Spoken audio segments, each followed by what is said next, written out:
Дефинитивно и секоја тура носи нешто ново, ново сознание. Најголема грешка е човек кога ќе рече готово научив се.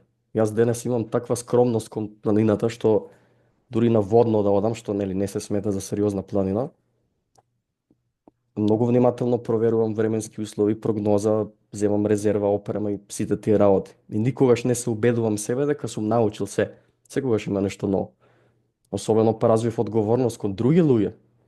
Дека порано кога бев во моите нели зависнички моменти на планина и сакав да го наметнам агресивно тоа дека е најдобра работа на планетава, бев и невнимателен кон другите луѓе. Ќе видев човек што нема појма што е планина и одма ајде дојди да се исчеличиш малце, ајде добар си ќе преживееш. Денес апсолутно не би кажал таква работа на неспремен човек. Апсолутно би пазил кого носам на планина. И многу внимателно би истражил колку е тој човек спремен, опрема,